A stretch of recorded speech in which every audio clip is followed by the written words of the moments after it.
Hi all, welcome back to Sheza's dreams. അപ്പോൾ നമുക്ക് ഇന്നത്തെ വ്ളോഗ് തുടങ്ങിയാലോ? ഇന്നത്തെ വ്ളോഗ് എന്ന് പറയുന്നത് കൊട്ടാരങ്ങളുടെ നഗരം എന്നറിയപ്പെടുന്ന മൈസൂരിലേക്ക് ഞങ്ങളും ഞങ്ങളുടെ ഫ്രണ്ട്സ് എല്ലാവരും കൂടെ ബാംഗ്ലൂരിൽ നിന്ന് പോയ വ്ളോഗാട്ടത്.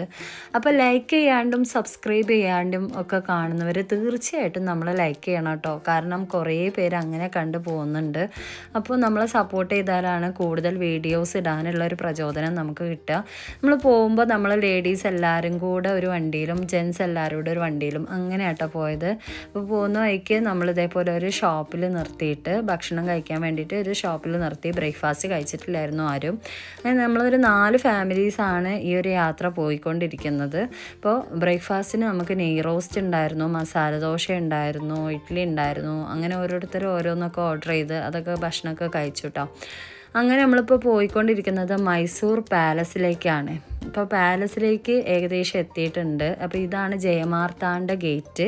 ഈ ഒരു ഗേറ്റ് പാലസിലേക്കുള്ള അംബവിലാസ് പാലസ് എന്നും മൈസൂർ പാലസ് എന്നും ഈ ഒരു പാലസിനെ അറിയപ്പെടുന്നുണ്ട്. ഈ ഒരു പാലസിലേക്കുള്ള ഒരു എൻട്രൻസ് ഈ ജയമാർത്താണ്ഡ ഗേറ്റിലൂടെയും പോവാട്ടോ. അപ്പോൾ ഇത് ഷെസ, ഹാല, ഇസ മൂവർ സംഘം കയ്യും പിടിച്ച് എൻജോയ് ചെയ്ത് പോവാട്ടോ. ഇതുപോലത്തെ കുറേ ഷോപ്പുകളൊക്കെ നമുക്ക് കാണാൻ പറ്റും കേട്ടോ. ഷോപ്പെന്ന് പറഞ്ഞാൽ ഓരോരുത്തരും അവരുടെ സാധനങ്ങളൊക്കെ ആയിട്ട് നല്ല ഭംഗിയുള്ള കുറേ ക്യൂട്ടായിട്ടുള്ള സാധനങ്ങളൊക്കെ വിൽക്കാനായിട്ട് നിൽക്കുന്നത് കാണാൻ പറ്റും. ഇവിടെ നിന്നാണ് നമ്മൾ പാലസിലേക്കുള്ള ടിക്കറ്റും കാര്യങ്ങളൊക്കെ എടുക്കുക കേട്ടോ. സംഗീതം, നൃത്തം, യോഗ, കലകൾ കൊണ്ട് സമ്പന്നമായതിനാൽ മൈസൂരിനെ കർണാടകയുടെ സാംസ്കാരിക തലസ്ഥാനമായിട്ടാണ് അറിയപ്പെടുന്നത്. ഓഡിയാർ രാജവംശം ഏകദേശം 600 വർഷത്തോളം മൈസൂർ ഭരിച്ചു എന്നാണ് അറിയപ്പെടുന്നത്. അപ്പോൾ ഇതാണ് ഇപ്പം കാണുന്ന പാലസ്. പക്ഷെ അന്നത്തെ കാലത്ത് മരങ്ങൾ കൊണ്ട് നിർമ്മിതമായിട്ടുള്ള ഒരു പാലസ് ആയിരുന്നു ഉണ്ടായിരുന്നത്.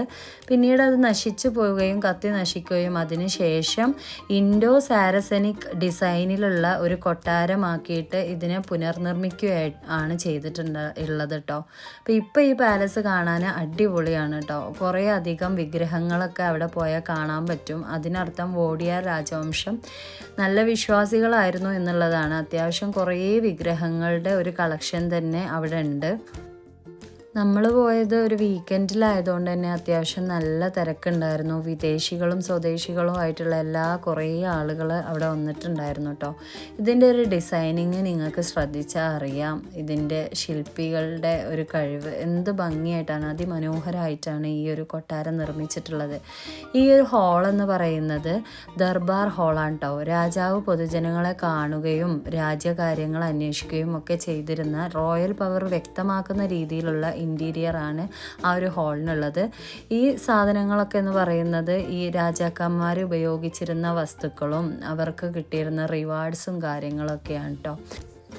ദസറയുടെ കാലത്ത് ഈ ഒരു കൊട്ടാരം അതിമനോഹരിയായിട്ട് ലൈറ്റുകൾ കൊണ്ടൊക്കെ അലങ്കരിക്കപ്പെട്ടതായിട്ടൊക്കെ കാണാൻ പറ്റും കേട്ടോ. നല്ല രസമാണ്. ദസറ സമയത്ത് ഇങ്ങോട്ടേക്ക് വന്നാൽ ഞങ്ങൾ വന്നിട്ടുണ്ട്.